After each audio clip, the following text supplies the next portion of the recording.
All right, here we go then. It's time for the first semi-final. Adrian Sullivan, Martin Dang, let's get it done.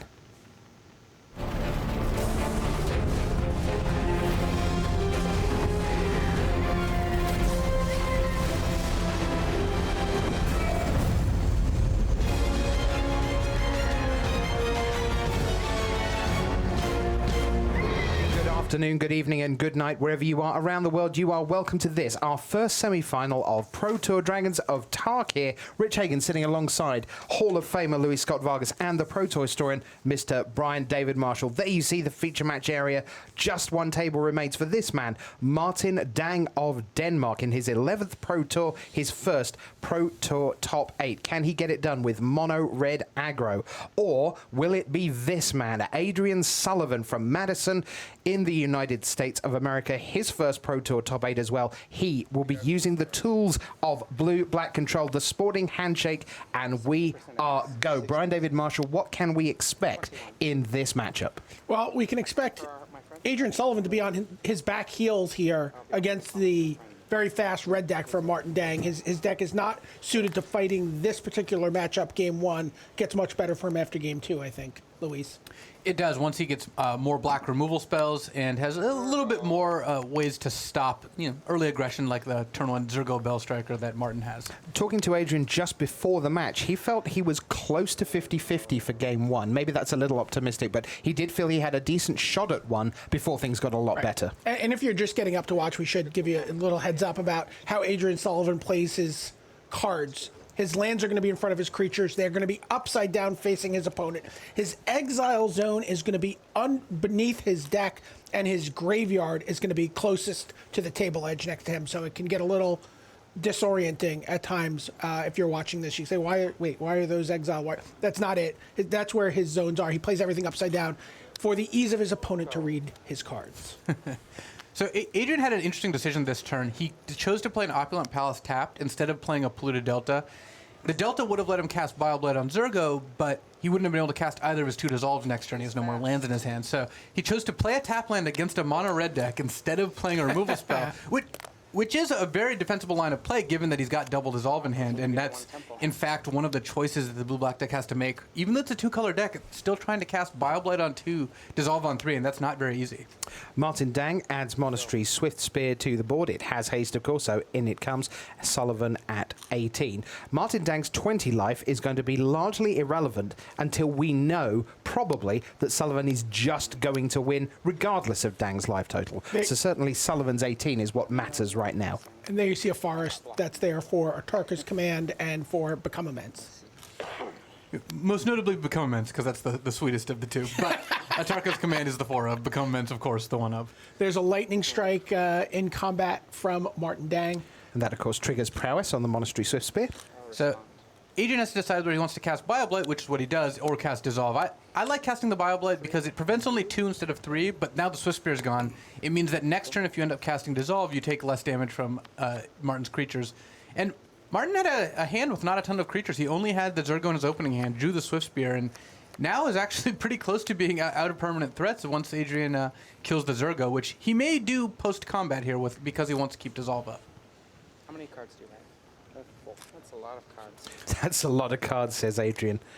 So another Lightning Strike and a Stoke the Flames in hand for Martin Dang. But unfortunately, 2 lands. And one of the parts about the red deck is if you draw exactly 3 to 4 lands, your deck is awesome. When you draw 5 or 6 lands, which is what's happened here, the deck becomes a lot less powerful. Just because the extra lands don't do anything for you. You have nothing to spend it on.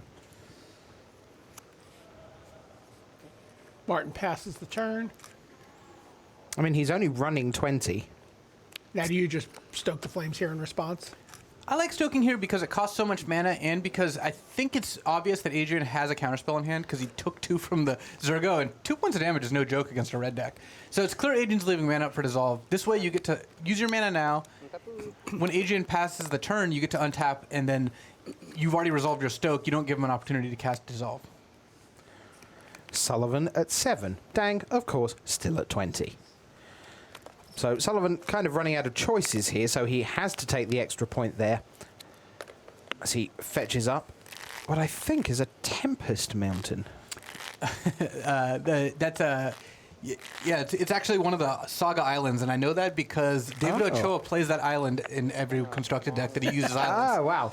So, and the reason Adrian cast or used the Delta there is because he wanted to keep Dissolve up. He's not playing anything this turn, but he doesn't want to get into an opportunity where he has to crack a fetch, and in response, Martin starts burning him out. Right.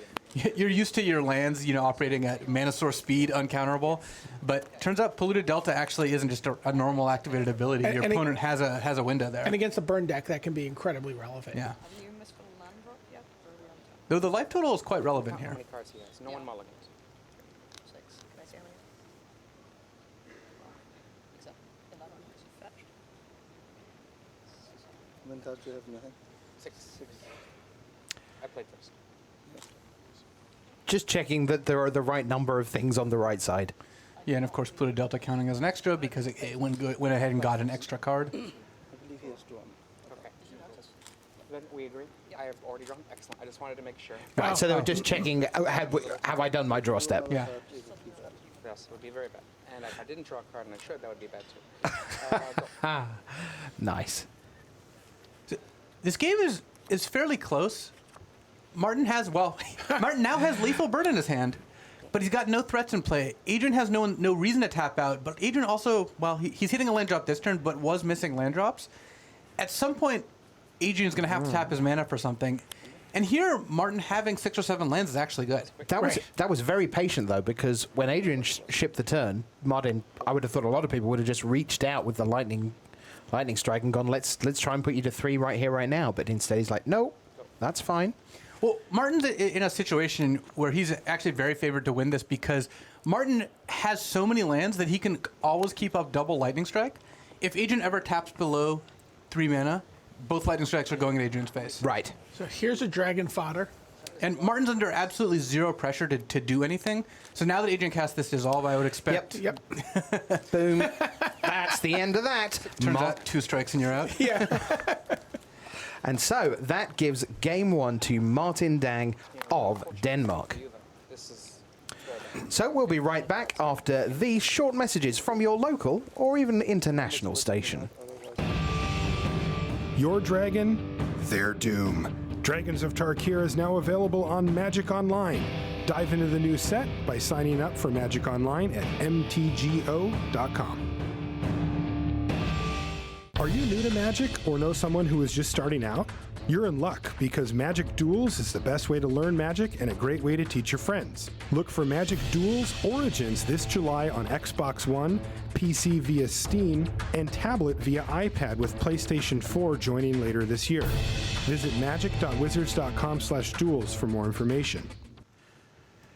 So there you see the players. They are getting into their sideboard action. Adrian certainly feels he's much better positioned after game 1. Luis, does that sound pretty right to you, that things are going to swing certainly more towards the control player here? So it's actually kind of funny. I just saw that Matt Sperling and Bob Marr, 2 members of Adrian's team who've tested the matchup, they believed it was 30% Adrian to win game 1 and 75% to win games 2 and 3, which I have to admit I'm a little skeptical of. I think that 75% with Martin on the play seems aggressive to me. Right. So what he's bringing in is 2 Drowning Sorrows, a Farika's Cure, and then does he bring in Negates, Thoughtseize? I mean, how is this so transformative? I guess maybe the Tasker, the Golden Fang is probably pretty good. Tasker seems like it would be an auto include just because it's a good blocker. Right. Drowning Sorrow and Farika's Cure are both very, very good as well. You don't generally want the counter spells. I don't like Thoughtseize very much, though I could see some board plans leaving some number in because Adrian's deck has so many expensive spells. Also, cards like Ugin are definitely not the kind of thing you want in this matchup. Yeah.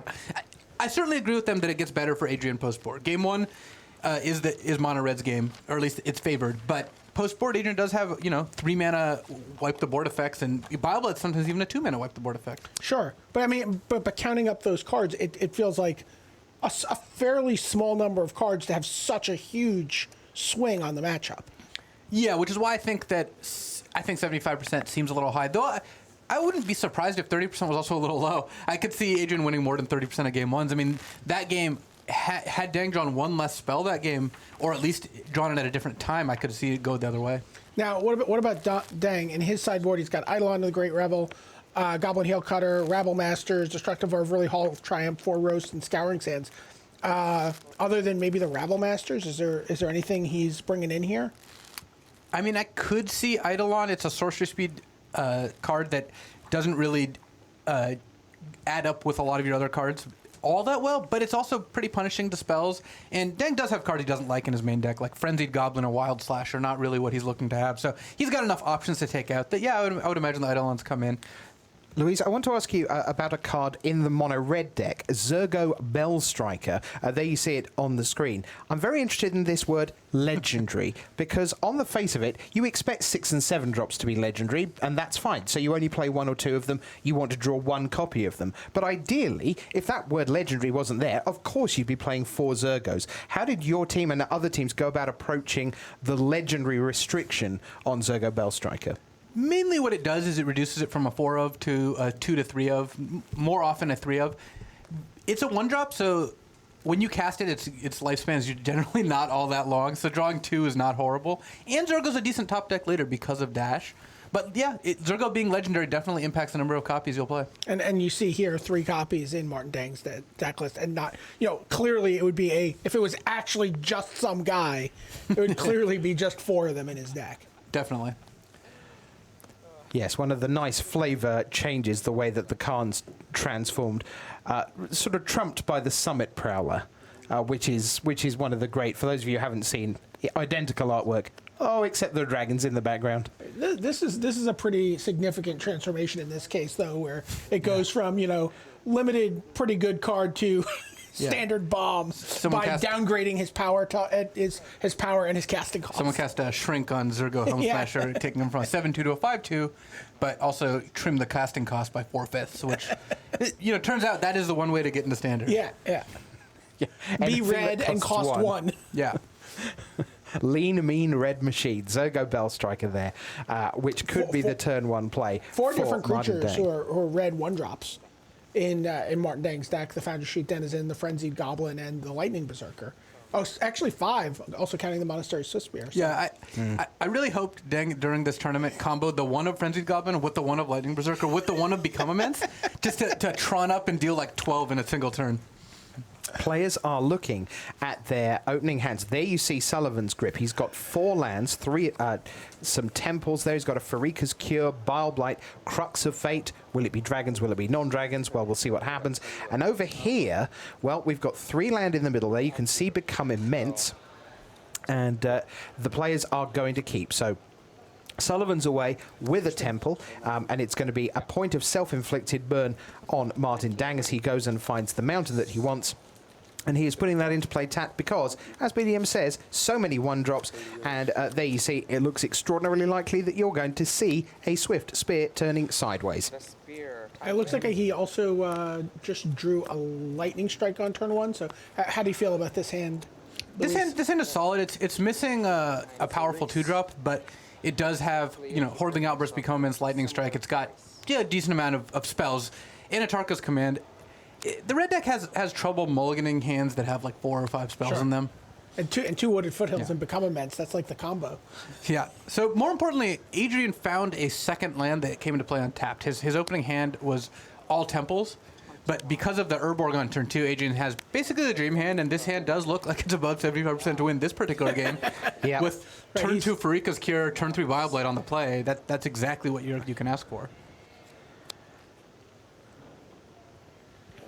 Yeah, Martin looks a little bit resigned here. He's like, this one's not going to go as well for me. He's correct. It probably isn't.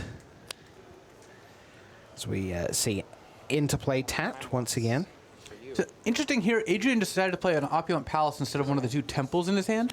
So he's choosing to defer the Scry until a little bit later, perhaps trying to see what Martin plays on his next turn, because Martin didn't play a 2-drop. It's possible that Martin doesn't have a creature next turn, at which point you kind of don't mind scrying removal to the bottom, but if Martin plays a creature and you kill it, you might then want to try scrying removal spells to the top. You want to know if this is turning into one of those burn games, kind of like the way the last game finished. Sure. And that seems to be the way Martin wants to play this. Fires off a Lightning Strike at the end of the turn. Yeah, and Martin has Lightning Strike, Stoke the Flames, Atarka's command. He's got 3 burn spells in hand. He's got to start using them. Well, he needs to start using the first one. He's not in as much of a hurry to use the other two, Here comes a Goblin Rabble Master. which I imagine is not going to leave no, the that's main what I'm phase. Yeah, that would be a Rabble was- Master. Oh no, that was actually a Hordling Outburst. Right. I all the different promo art cards Yeah, here. well, there's another promo Hordling Outburst in hand. So now Adrian plays his Temple. The question now is if you see a 2-drop removal spell or a Drowning Star, do you keep it on top? Because Martin could easily have multiple 3-drops in hand. He didn't play anything on turn 2 except a burn spell, which very clearly not as high a priority as casting a permanent threat. An even shinier Hordling Outburst. And this time, yes, okay. And then go away. Bile Blight, big friend to blue-black control players. As we see more scrying action from Sullivan. Is there enough burn in Martin's deck for him to finish him off? It's unlikely that he can deal an actual 18 points of damage with burn. But, you know, Adrian hasn't found a dig through time or an ingenuity yet, and it's possible he shaves some number of those cards because they're only good once you've stabilized. It's unlikely, but Martin can outdraw Adrian here. Martin can draw something like 5 spells or so over the course of 7 turns, whereas Adrian, if he just hits more land and removal, if enough of those spells are burn spells, Martin could pull ahead. Also, if he gets to the point where we've got one Hordling Outburst, we know that there's a Tarkar's Command. That's something that represents quite a lot of damage. Should he be able to get himself into that position. There you see a Tarkar's Command, so it would be 3 to an opponent and creatures you control get +1/+1. Never mind the reach, particularly. So now a Rabble Master. Yeah. Make a Goblin attack, but everything's going to get cruxed away. Yeah, and Adrian has a Hero's Downfall in hand. He's still got removal, but, you know, if his creatures even get 1 hit in, that counts as a success. And, like, he's going to play an Eidolon of the Great Revel here. If that gets 1 trigger off before it dies, these do add up. Adrian does eventually have to win the game. Adrian's hand is all removal spells at this point, and luckily he's got Silence the Believers. That's actually high enough cost that it can kill the Eidolon without getting punished. So that at least is good. And Martin did draw a land there, which, you know, is exactly what Adrian needs, but at some point, Adrian does have to find either a draw spell or an actual threat to close out the game, because Martin will eventually draw enough damage. That's all his deck is. Right. So here's Silence the Believers. Without the Strive, no need. So you take this opportunity to stoke. Where's Exile? Given that Adrian can't counter it and it's an expensive spell and it's the most damage, I think that yes, now would be a perfect time. Oh, Adrian could counter it if he had Negates or Disdainful Stroke. Disdainful Stroke, very, very unlikely to be in the deck. Negate is not unreasonable to have a couple copies of, especially if Martin is heavily on the burn plan. All right. So Martin waited until Adrian's end step to cast it. Though the way Adrian's boarded, it looks like burn spells or counter spells get a lot worse just because Adrian is boarding in tons and tons of black removal and is going to be tapping out to do that, you know, fairly often. Yeah. So there is another Eidolon. So Adrian is going to kill it this turn, likely with the Hero's Downfall. That's going to still cost him 2 points of damage. Use it to remove. Yeah. 11. Drops to 11. Here comes Dragon Father. It's just relentless, isn't it, this red deck? You know, you sit there thinking, yep, I'm on 17, I've got cards in hand, things are good, I've got rid of the early threats, you weren't quick. And now here I am at 11, I'm down to 2 cards, you've got threats back on the board. Ha! And this is likely going to trade for a Bile Blight. Adrian doesn't have to do an end of turn. He's got enough mana that he could wait. But it depends on how likely he thinks he's going to need it on his turn. If he waits until Martin's next turn, that could get a little big for his liking. Yeah. Become Immense is likely going to get negated, which is what Adrian did draw. And again, Negate's looking better than Dissolve to me in this matchup. Even though Martin's got a decent amount of creatures, a lot of them are Hordling Outburst and Dragon Fodder, which do get countered by Negate. So here's the Lightning Berserker, the one of from Martin's main deck. Remember, if he wins here, that's it. No game 3. Best 2 out of 3 here in the semis. 3 out of 5 in the final. But first you have to get there. Dang says, I would like to Tarkar's Command.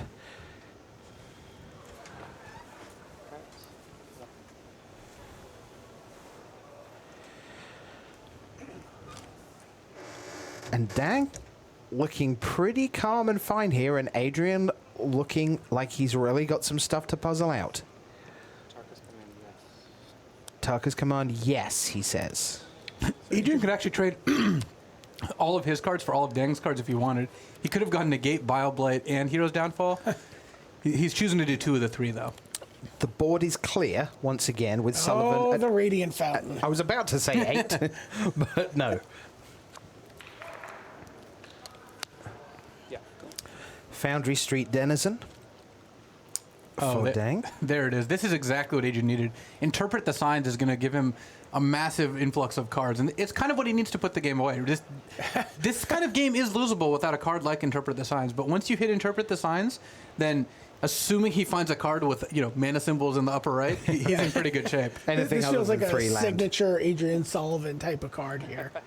It's actually ultimate price and 2 land, I think. It is. I could see keeping Ultimate Price and Radiant Fountain and then putting Pluto Delta on the bottom. I think putting all 3 on the bottom and potentially hitting a land seems so costly.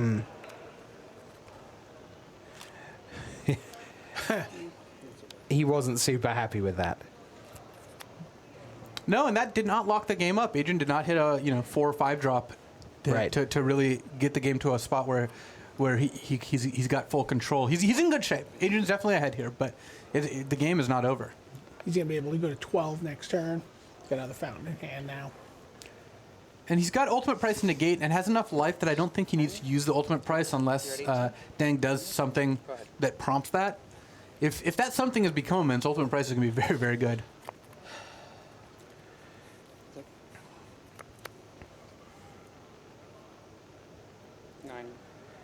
Sullivan says, sure, I'll go to 9. Adrian's been really good about holding his cards to the last possible moment that he needs them. And Deng's doing a good job of being patient here as well. He could have gone for a Become Immense that would have been fairly disastrous, but he's content just to peck away for 1 a turn, it looks like. Adrian can't actually take infinite hits of 1. 1 damage is a real amount here. 11. No, it isn't. Yeah, Dismal Backwater is like a time walk. Yeah. I knew that card was good. Here comes. Yeah, and here's where Adrian is rewarded for not using his Ultimate Price, because a Goblin Rabble Master is going to come out. 5 mana. You've got nothing that costs 5 mana. That's true. Maybe 6. Ooh. Deng doing a good job concealing what he was going to play by grabbing all his lands.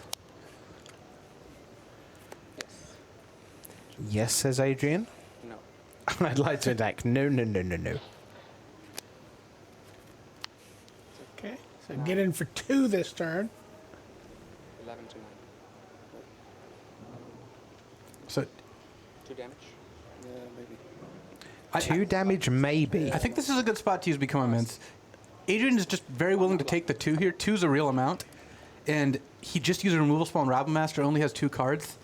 I mean, it's not going to work because of Negate, but it's still, I think, given the information that Martin has at his disposal, I think this is a very reasonable turn to use Become Immense. 9 it is. It's going to work out better for him not to, but Yep. I don't think, I think the earlier turns he should not have used it. That was the first turn where I think it's a good consideration, and he did consider it. Adrian has drawn spell, so Bile-Blight, it looked like. Mm-hmm. Go. He's got 11 lands in play.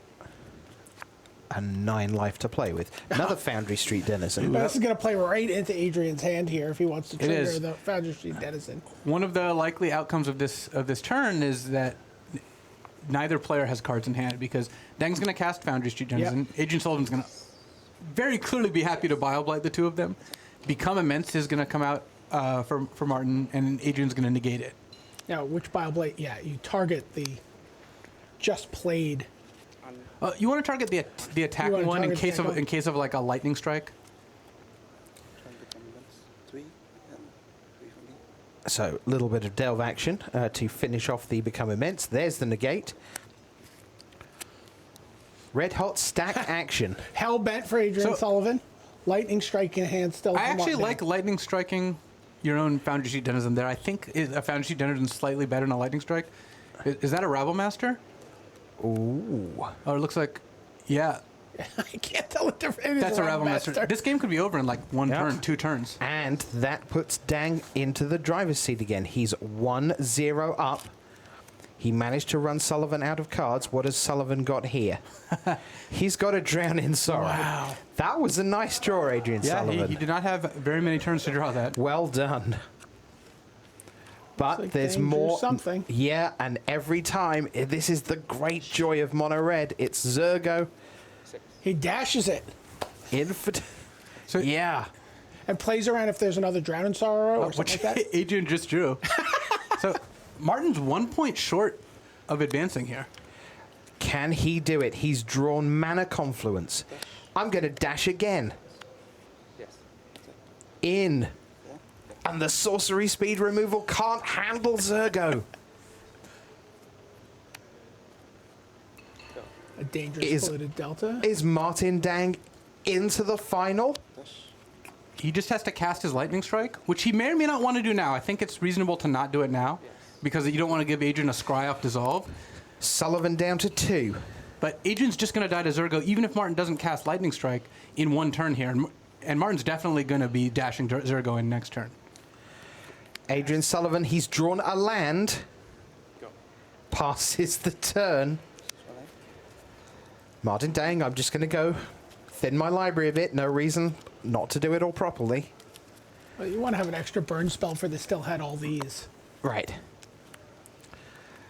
But Martin Dang, and you just see him there leaning back in his chair because he knows what he's got. He knows what trouble Sullivan is in.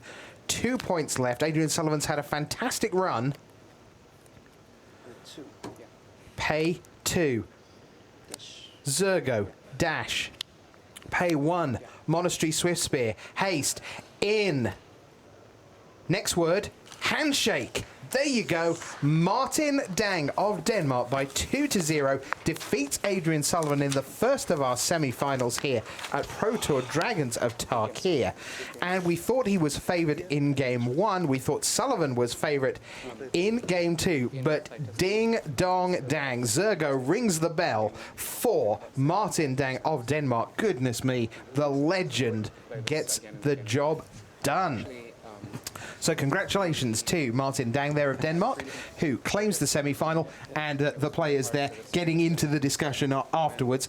But, well, Just dash. and a parade of like Rabble Masters, Hordling Outbursts, cards that just really demanded Adrian respond to them, individually, and then he just ran out of answers. I mean, Dang definitely outdrew Adrian in the middle of the game, especially after the whiff to interpret the signs. But Adrian's game plan went textbook there. He had 2-drop on the play, 2-drop, multiple drowns, had a counterspell, and he still lost that game. If he's going to lose that game, then that's going to be a tough matchup. Mono Red is through to the final. Who joins it? Will it be Green Devotion? Will it be Blue-Black Control? To set it all up for us, let's hand you back to the news desk. Here's Marshall Sutcliffe and the team. Thank you, Rich. So we're back here at the news desk. I've got Randy Buehler. I've got Ian Duke. Got a little bit of business to take care of, though, before we start setting up the next semifinal. I got to know how many dragons have been played this weekend. We've been running the dragon counter all weekend. I thought we'd take a look at that. So let's light the fire under that and see what we ended up at here after the round. 101. I'm pretty excited that we broke the century mark for the dragons. I agree.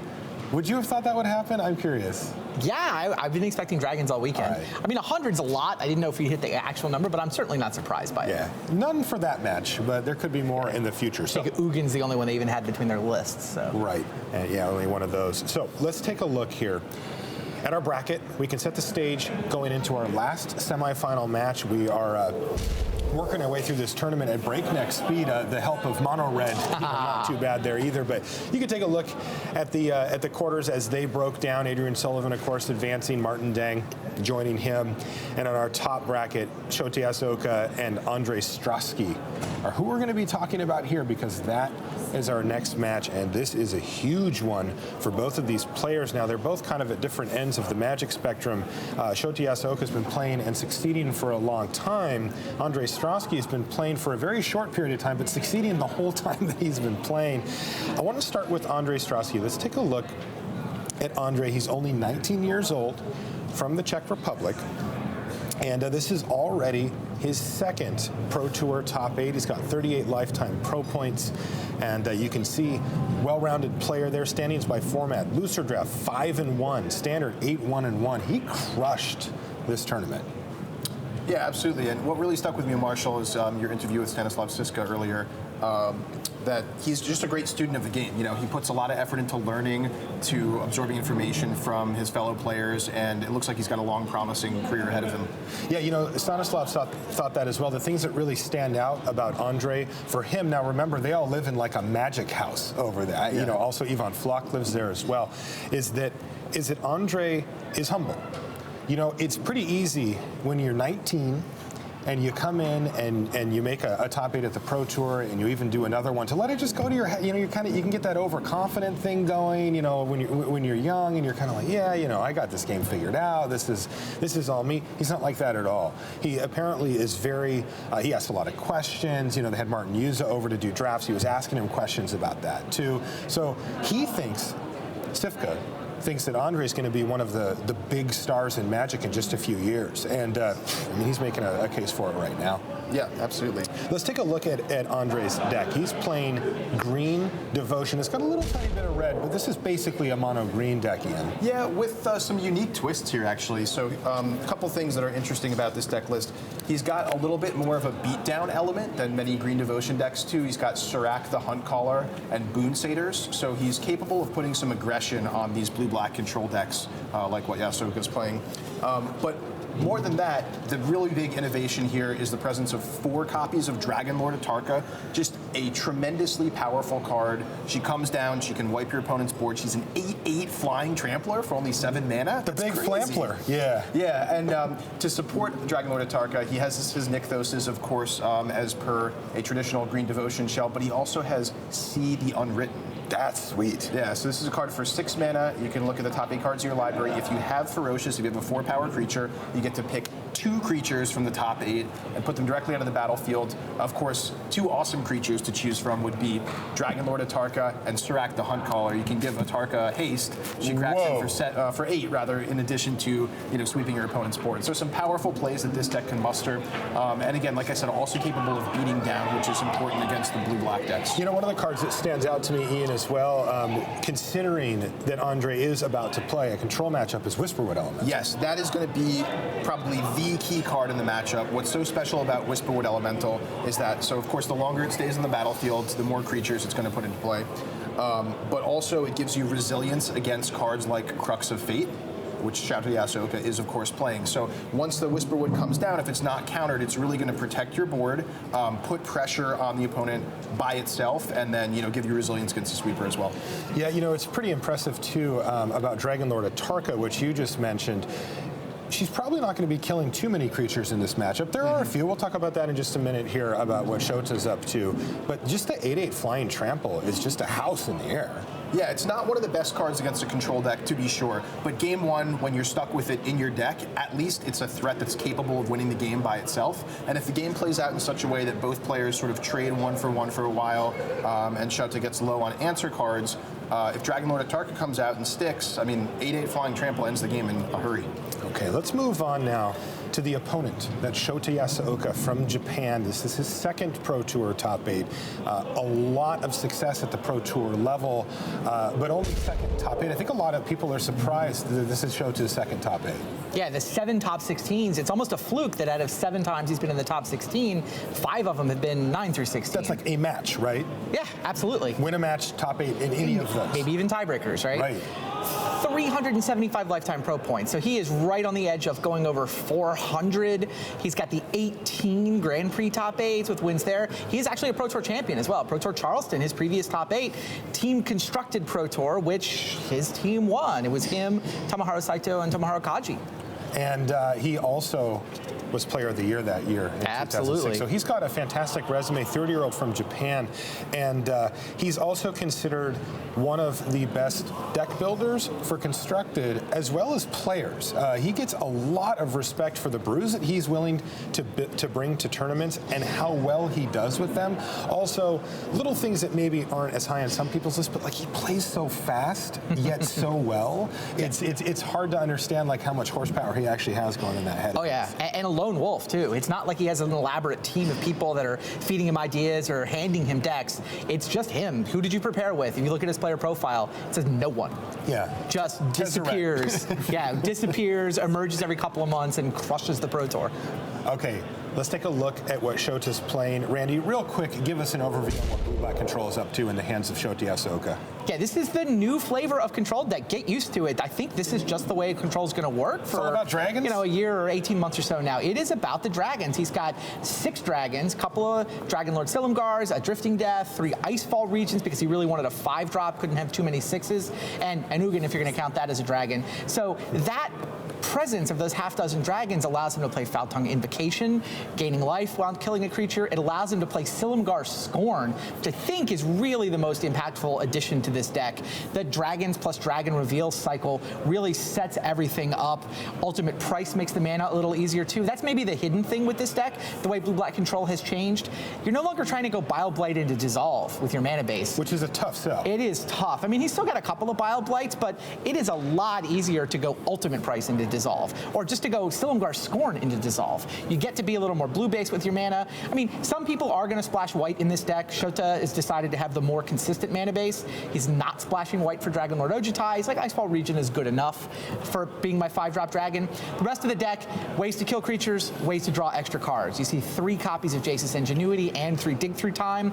So he's got the late game. If he doesn't get killed, he's able to just draw extra cards, continue to trade with his opponent, and then eventually a dragon's going to come down and just mop things up. Yeah, the Icefall region, I heard him say it was quite good against the green decks, which is, of course, what he is about to face right now. It is time for us to head back down to the booth for the second semifinal match here from Pro Tour Dragons of Tarkir.